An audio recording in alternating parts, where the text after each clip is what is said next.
I really focus on mining. That's my passion. I still get out on construction sites and demo sites, but when I really want to speak from the heart, it's about mining. It's because I've had such a family history in it, such a history myself in it, and such an appreciation and passion for it.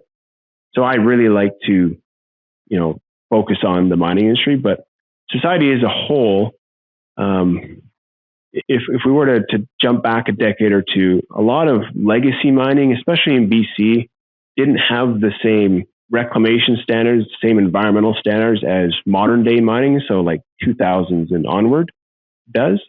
So a lot of this legacy mining in BC and Canada wide has kind of tainted the society's perception of the industry purely because they see unreclaimed sites, environmental, like some sort of acid mine drainage or something from a site that the company went bankrupt. They didn't reclaim it properly because they weren't obligated to by the government. They didn't have bonds at the time for mining. Like a mining company, when they want to mine a deposit, they have to put up a bond and promise that they're going to contribute so much every year towards a reclamation fund and do X amount of, whatever, square kilometers, square meters of reclamation as they advance their project.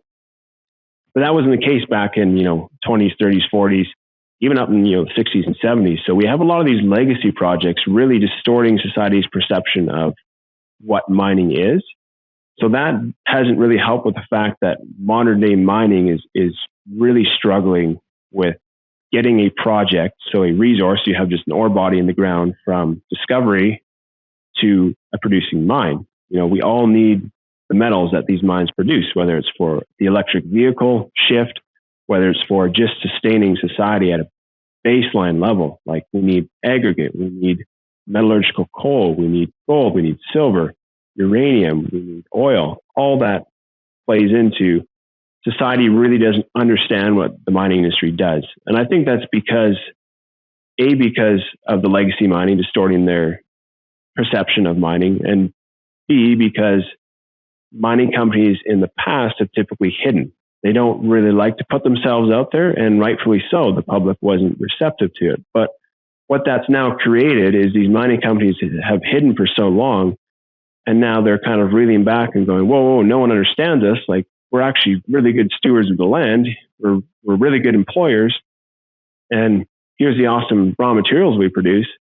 Society's been like, well, where the heck have you been for the last 30, 40 years? Like, we didn't know there was this over here, this mine here. You did this, you do these great reclamation efforts. So it's partly the industry's fault for not sharing its story. And it's also partly society's fault for not digging deeper into understanding the industry. I like to think and tend to think that we live in like a headline reading society.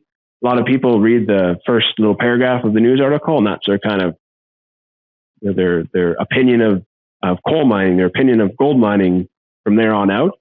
So it's a combination of both. Society doesn't understand the industry because they haven't taken the time to, and mining hasn't explained themselves very well until now. They're kind of at this Y in the road, fork in the road, however you want to look at it as.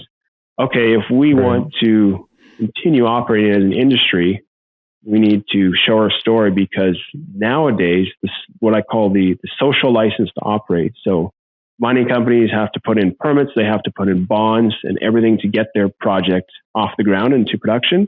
But now we're seeing this new finger of the approval and permitting process called the social license to operate. So that's the public's opinion on the project. They now have a say in, we don't want a coal mine in the Rocky Mountains. We don't want a open pit gold mine east of Prince George or whatever it may be. They now have a weighted opinion in whether projects move forward. And it's actually affected quite a few projects. So it is now a problem. We need to educate people on the importance of mining. Here's the raw materials. Here's how important they are to your daily life. Here's where they're used.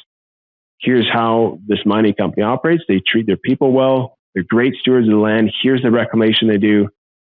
How I always like to think of mining. It's really a temporary use of the land, because it may be a long temporary use of the land, like 20 years over a mine life, but you have an open pit, and then at the end of mine life, the company's obligated and has set aside funding to reclaim that open pit.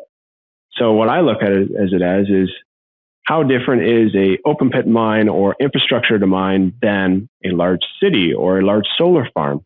Mining is a temporary use of the land. Something like a big city or a solar farm is permanent, like it's there, like it's always going to be there. Whereas mining, we can actually reclaim, we can put it back, and we can do a better job putting it back than we did 20, 30, 40 years ago.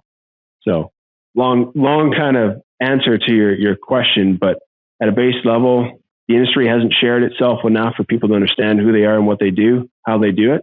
And society hasn't taken the time to understand mining apart from reading a headline or reading a paragraph and a bullet point summary on a mine incident or just someone's opinion. So